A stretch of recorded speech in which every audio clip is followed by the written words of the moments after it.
Este ano, a Organização das Nações Unidas completa 70 anos. Foi criada logo após o fim da Segunda Guerra Mundial por países que se reuniram voluntariamente para trabalhar pela paz e o respeito aos direitos humanos. O Brasil foi um deles. Em 2000, a ONU lançou um desafio mundial. Os países deveriam cumprir 8 metas, que vão desde a redução da pobreza até a garantia da saúde e educação para toda a população do planeta, os chamados Objetivos de Desenvolvimento do Milênio. A partir do ano que vem, eles vão ser trocados por 17 Objetivos de Desenvolvimento Sustentável, que vão trabalhar com as dimensões social, econômica e ambiental, como, por exemplo, combater as mudanças do clima até 2030. E o Brasil já tem experiências que mostram incentivos que dão certo em relação à sustentabilidade.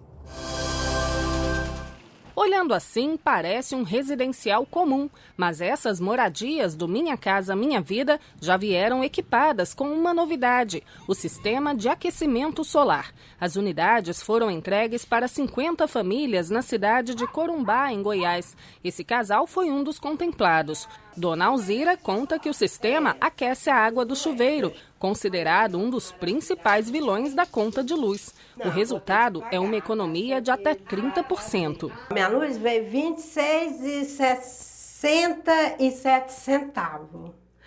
E desse mês agora, não teve gasto para eles entregar meu talão no momento. Além de vantagens para o bolso, o novo sistema de aquecimento não polui e é obrigatório em todas as moradias da segunda fase do Minha Casa Minha Vida para famílias da faixa 1, com renda de até R$ 1.600. Se fosse com o chuveiro, eu vi mais cara a luz.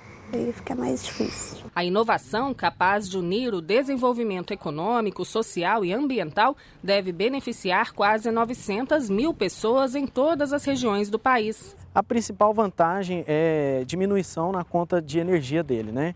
A pessoa que é o chuveiro é o mais caro hoje em dia e é uma população faixa 1, é uma família que tem renda mensal de R$ 1.600. Então, assim, uma diferença enorme para a família não ter que pagar aquela conta de energia tão cara, né? Garantir o acesso à energia barata, confiável e sustentável é um dos 17 Objetivos de Desenvolvimento Sustentável. Esses novos desafios mundiais vão servir para substituir os Objetivos de Desenvolvimento do Milênio, que terminam o ciclo agora em 2015. Ao todo, 169 metas dos chamados ODS devem nortear os países nos próximos 15 anos. Elas giram em torno de temas como dignidade, prosperidade, justiça, saúde, solidariedade e proteção dos ecossistemas, de olho na sustentabilidade econômica e ambiental, um leque mais abrangente que os 8 Objetivos do Milênio, assumidos há 15 anos. Os ODMs, os Objetivos de Desenvolvimento do Milênio, que foi essa agenda que foi acordada pelos países em 2000, ela tinha um foco, sobretudo, na erradicação da pobreza extrema e no combate para a fome. Agora, com os ODS, essa agenda é muito mais ampla, né, muito mais ambiciosa. Ela envolve outras temáticas e o balanço entre as dimensões social, econômica e ambiental. Além disso, o foco não é apenas aquele 1 bilhão de pessoas que viviam na pobreza extrema em 2000, mas o foco agora são todos os habitantes do planeta, ou seja, 7 bilhões de pessoas. O desempenho do Brasil nesses 15 anos no desenvolvimento dos Objetivos do Milênio, ele foi muito positivo e ele inspira as medidas e as estratégias que o governo brasileiro adotará nesse novo ciclo dos compromissos mundiais que se organizam em torno da agenda dos Objetivos do Desenvolvimento Sustentável. O Brasil tem uma compreensão de que esta é uma agenda de direitos e de desenvolvimento. É uma agenda que conecta o Brasil, não é, com o século XXI e os desafios que nós temos de responder a demandas sociais cada vez mais complexas, sobretudo, não é, em termos de mobilidade urbana, de preservação ambiental, de redução da temperatura planetária, etc. O prazo para o cumprimento dos chamados Objetivos do Milênio termina agora no final deste ano. Como o Brasil trabalhou cada uma dessas metas, onde estamos e onde chegamos. É o que você acompanha a partir de agora numa série de reportagens na NBR. Etienne sempre morou em uma comunidade no Complexo da Penha, no Rio de Janeiro, e estudou em escolas públicas. Mesmo com a pouca renda familiar, os livros nunca saíram de perto. A minha infância toda eu fiz tentando dar o meu melhor, né? Sempre fui uma das melhores alunas da sala, então assim, eu me esforçava bastante. Não porque eu era porque sou ou fui inteligente, mas por ser muito esforçada. Para garantir que Etienne e os outros 2 filhos continuassem estudando, a mãe, Cláudia, que não podia trabalhar por conta de uma deficiência física, pôde contar com o Bolsa Família durante todo o período escolar deles. A renda extra fez diferença. Se antes você não tinha um certo conforto de alguma coisa, uma alimentação mais básica, então aí você passa a ter. E isso ajuda, né? Porque tá ligado que saco vazio não para em pé. E a questão mesmo de material escolar, tudo que precisava era aquela renda extra que dava conta. Os frutos de todo esse esforço não demoraram a chegar. Hoje, Etienne está no último ano do curso de Direito na Universidade Estadual do Rio de Janeiro e faz estágio em uma empresa do setor de petróleo.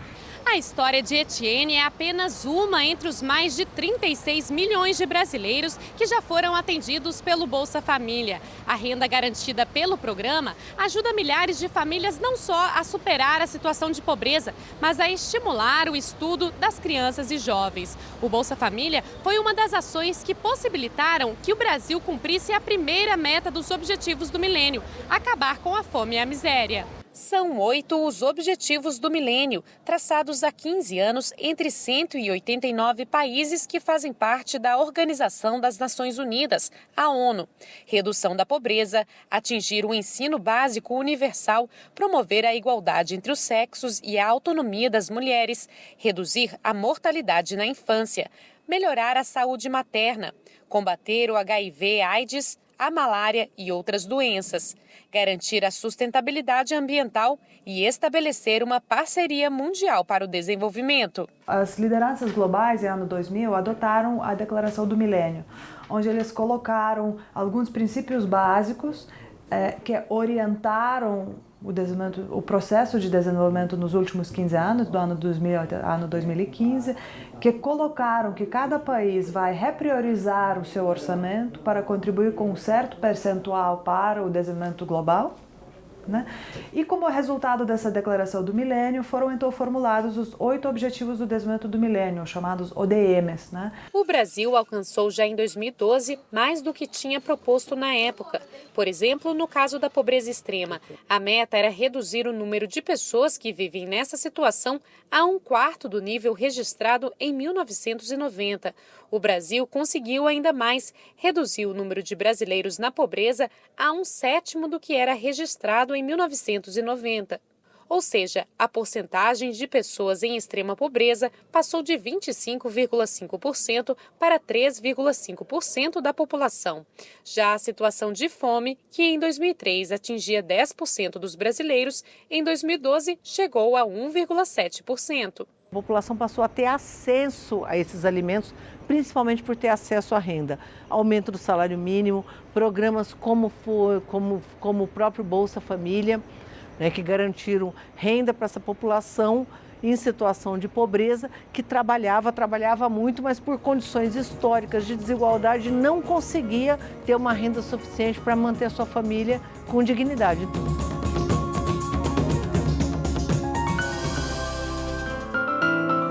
Nos últimos 15 anos, 48 milhões de mortes foram evitadas entre os pequenos, segundo as Nações Unidas.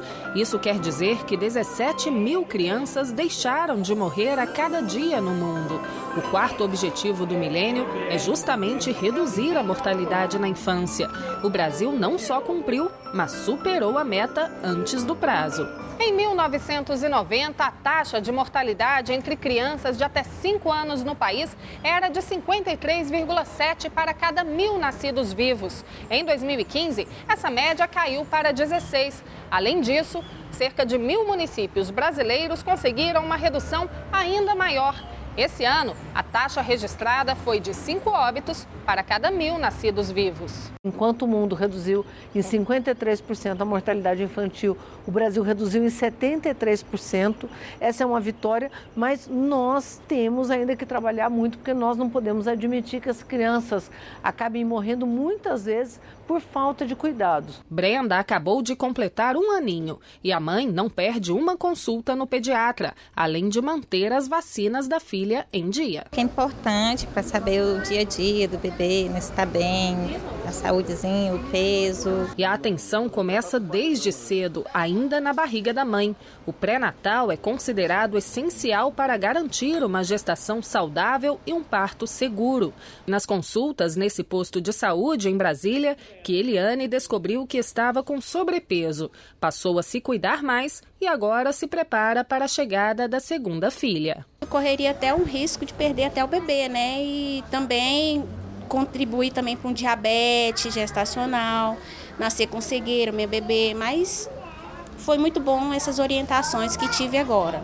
Todos os cuidados, desde o planejamento familiar até a criança completar 2 anos, são oferecidos pelo Sistema Único de Saúde por meio da Rede Cegonha, presente em mais de 5.000 municípios. Esse tipo de mecanismos, as políticas que promovem vacinação, que promovem a amamentação materna, bancos de leite, que inclusive já serviram como inspiração para vários outros países, não só para municípios brasileiros, mas para vários países africanos também, no sentido de cooperação sul-sul, são alguns destaques nesse sentido. A iniciativa está ajudando o Brasil a conquistar outro objetivo do milênio, o de melhorar a saúde materna. Nesse ponto, o país conseguiu reduzir a taxa de mortalidade materna em 55%, de 1990 a 2011, o maior avanço da América Latina. É questão de responsabilidade, né? Porque a gente está carregando um ser humano dentro do nosso ventre, então a mãe tem que se cuidar e cuidar também pensando no filho.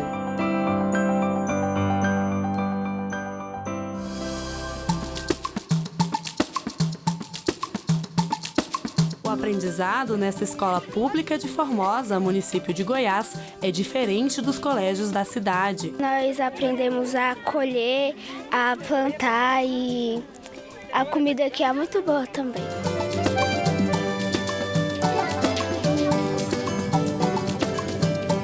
A escola é agrícola. Além de aprender dentro da sala de aula, eles também estudam assim, ao ar livre. Hoje, por exemplo, é dia de horta. Eles estão colhendo cenoura e beterraba. Os alunos também aprendem a cuidar de animais, praticam esporte, fazem artesanato, reforço escolar.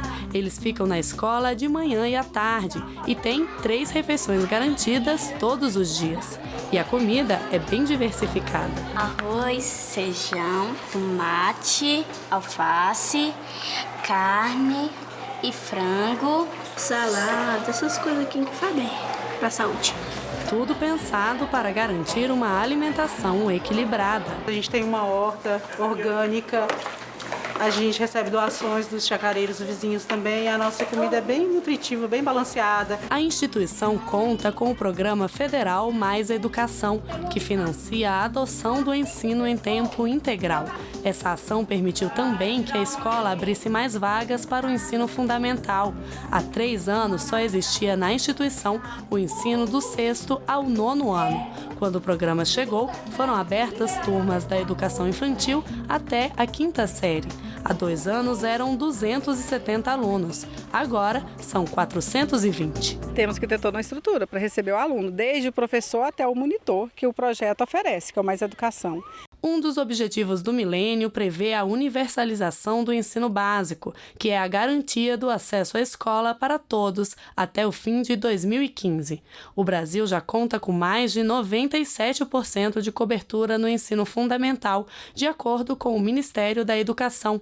Já a educação infantil atende cerca de 85% das crianças. A educação básica é de responsabilidade de estados e municípios, portanto, são eles quem efetivamente abrem as vagas, mas os recursos do governo federal são necessários para tirar os planos do papel. Os investimentos em educação conheceram um crescimento muito grande nos últimos anos. Nós saímos de um patamar da ordem de 4,2%, se eu não estou enganado, alguma coisa desse tipo, perto de 4% do PIB, até o patamar atual, que é superior a 6% do PIB. O Programa das Nações Unidas para o Desenvolvimento destaca o avanço do Brasil no fornecimento de educação em tempo integral como um dos fatores que vem garantindo o desempenho do país no cumprimento do objetivo. A gente está tendo uma interessante abordagem com a educação período integral, que se está ajudando cada vez mais a avançar nesse sentido, não só para garantir que a criança está lá inscrita, né, que inclusive a Bolsa Família, por exemplo, ela incentiva que as crianças fossem matriculadas nas escolas, mas também que as crianças ficassem no meio escolar, garantindo alimentação, garantindo supervisão deles durante o dia todo.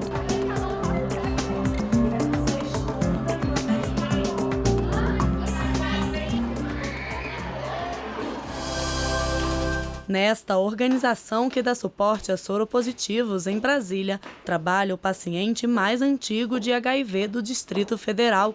Ele convive com a doença há 30 anos.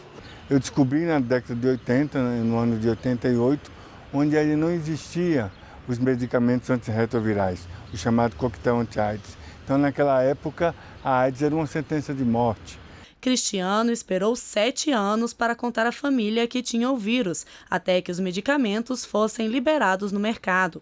Quando o primeiro tratamento surgiu, o advogado chegou a ficar 1 ano internado no hospital.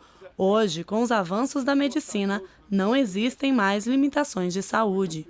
Naquela época, nós tomávamos uns 3, 4 remédios, né, que compunham o esquema terapêutico chamado coquetel.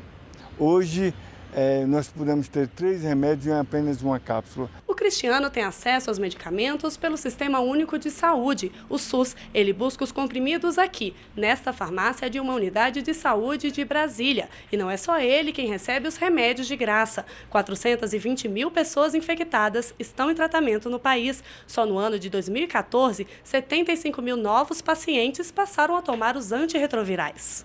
O aumento de pessoas que tomam os medicamentos ocorreu por causa de uma mudança no atendimento do SUS.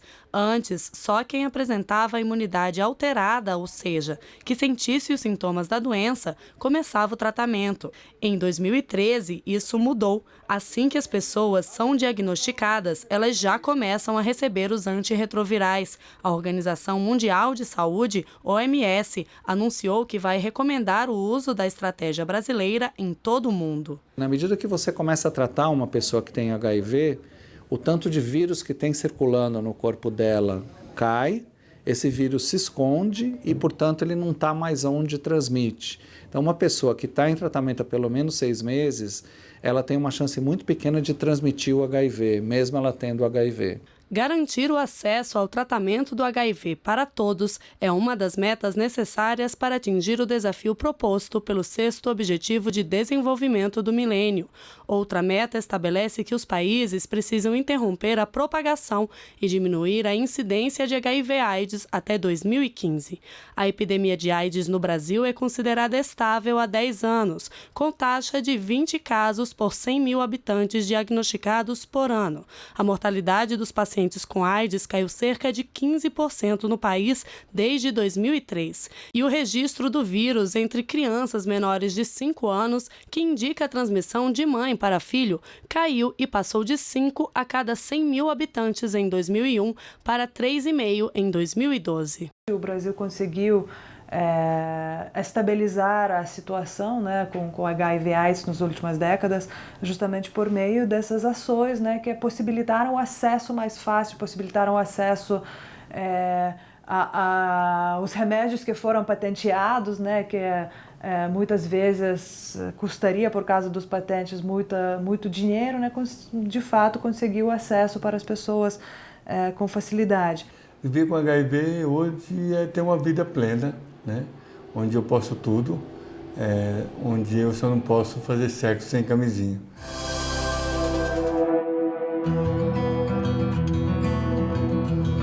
O verde se perde no horizonte. É a Amazônia, maior reserva de biodiversidade do mundo. A floresta atrai admiração, mas mesmo assim sofre com desmatamento. Em 2004, foram desmatados 27 mil quilômetros quadrados de área verde.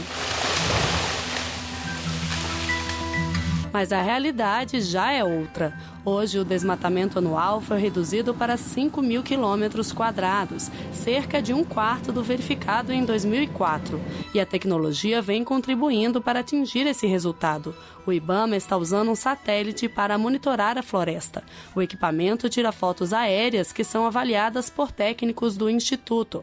E em agosto, com a mudança do satélite antigo para um mais moderno, ficou possível identificar o desmatamento em uma área menor que 6 hectares. Os investimentos foram feitos no monitoramento e, em contrapartida, a fiscalização também teve que se adequar para esses novos tempos. E esse conjunto de investimentos que o governo federal fez proporcionou com que a gente arrancasse o país dos quase 30.000 quilômetros quadrados de desmatamento anual para uma taxa aí na casa dos 5.000, que, se descontados o desmatamento legal que esteja ocorrendo na Amazônia, você está muito próximo aí de um desmatamento ilegal zero.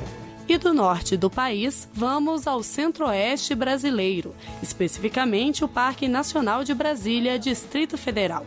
Ele foi criado em 1961 para proteger rios fornecedores de água potável à capital federal. Além de proteger nascentes, o Parque Nacional de Brasília também abriga a diversidade da flora e da fauna do Cerrado, inclusive animais ameaçados de extinção, como o lobo-guará.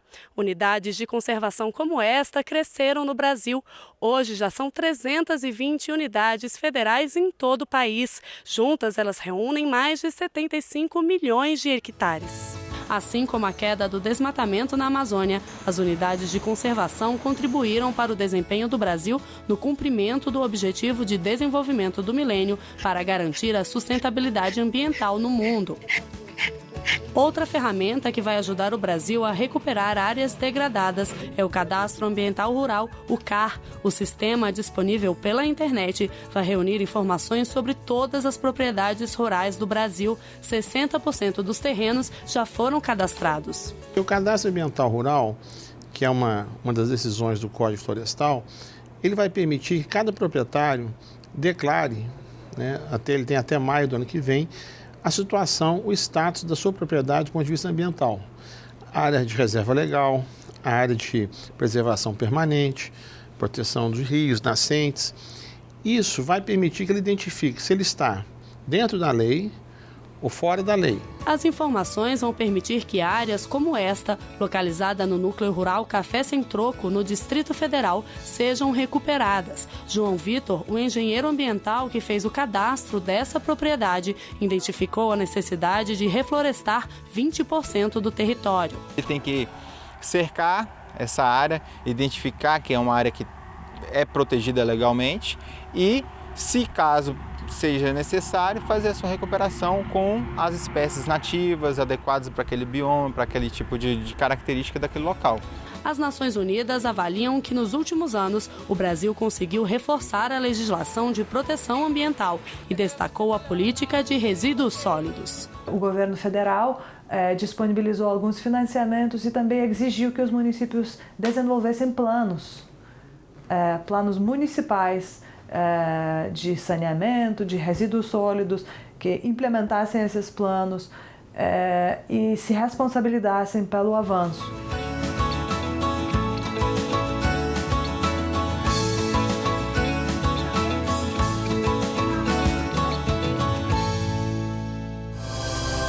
E aqui em Nova York, nos Estados Unidos, a presidenta Dilma Rousseff anunciou a meta brasileira de redução da emissão de gases de efeito estufa na atmosfera. Para isso ocorrer, estão previstas outras medidas, como, por exemplo, o fim do desmatamento ilegal e a recuperação de pastagens degradadas. Estas propostas vão ser levadas pelo governo federal para a Conferência das Nações Unidas sobre Mudanças Climáticas, a COP21, que ocorre no próximo mês de dezembro em Paris, na França. Continue com a gente na TV NBR, a TV do Governo Federal.